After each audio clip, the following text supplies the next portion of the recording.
السلام علیکم ورحمۃ اللہ وبرکاتہ۔ محترم ناظرین اکرام، آپ حضرات کو میری جانب سے عید الفطر کی پرخلوص مبارکباد۔ عید الفطر کی مناسبت سے کچھ اہم پیغامات پیش خدمت ہے۔ برادران اسلام، آئے نعمت اسلام کی قدر کرے،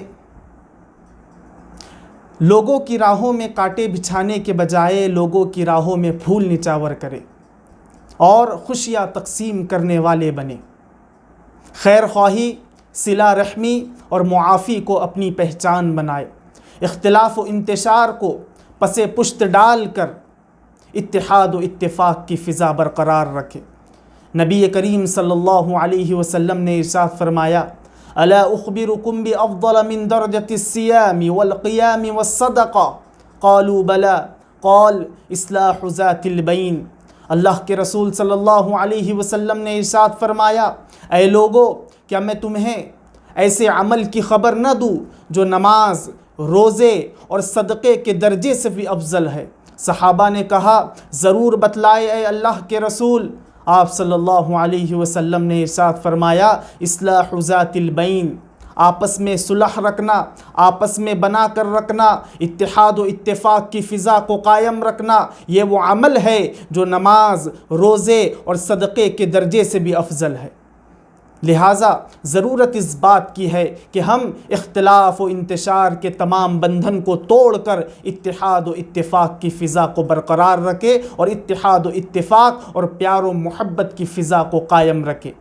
دوسرا پیغام یہ ہے کہ ہم اپنے اخلاق و کردار کو سنواریں۔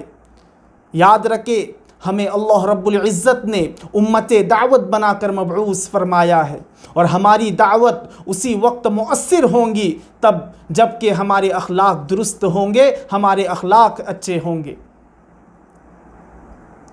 رسول اکرم صلی اللہ علیہ وسلم نے ارشاد فرمایا، ان احبکم الی احاسنکم اخلاقا الموطؤون اکنافا الذین یألفون ویؤلفون۔ تم میں سے میرے نزدیک سب سے بہتر وہ ہے، سب سے محبوب وہ ہے جو اخلاق کے لحاظ سے سب سے اچھے ہے۔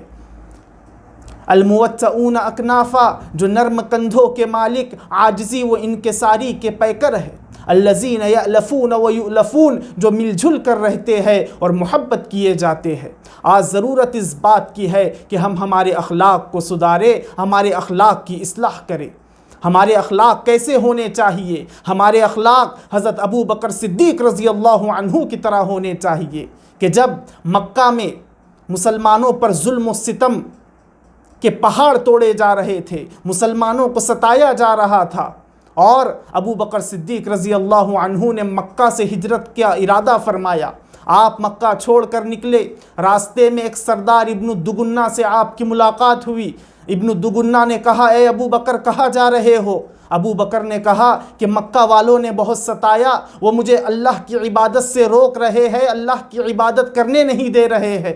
ابن دگنہ نے جب یہ سنا تو ابو بکر کی جانب دیکھ کر کہا، یا ابا بکر مثلک لا یخرج ولا یخرج۔ کہا، اے ابو بکر، تم ہمارے شرفاء میں سے ہو، تم ہمارے معززین میں سے ہو، کسی کی مجال نہیں ہے کہ وہ تمہیں مکہ سے نکال دے۔ یہ ابو بکر کے اخلاق تھے، یہ ابو بکر کا کردار تھا کہ ابن دگنہ یہ بات کہنے پر مجبور ہو گیا، یا ابا بکر مثلک لا یخرج ولا یخرج۔ اے ابو بکر، تمہارے جیسے کو نہ نکالا جا سکتا ہے اور نہ ہی وہ خود سے نکل سکتا ہے۔ ضرورت اس بات کی ہے کہ ہم ویسے اخلاق کو اپنائیں، ویسے کردار کو اپنائیں۔ محترم حضرات، اسی طریقے سے میرا تیسرا پیغام یہ ہے کہ آج ضرورت اس بات کی ہے کہ ہم خدمت خلق کو اپنا شعار بنا لیں، ہماری ذات سے لوگوں کو فائدہ پہنچے۔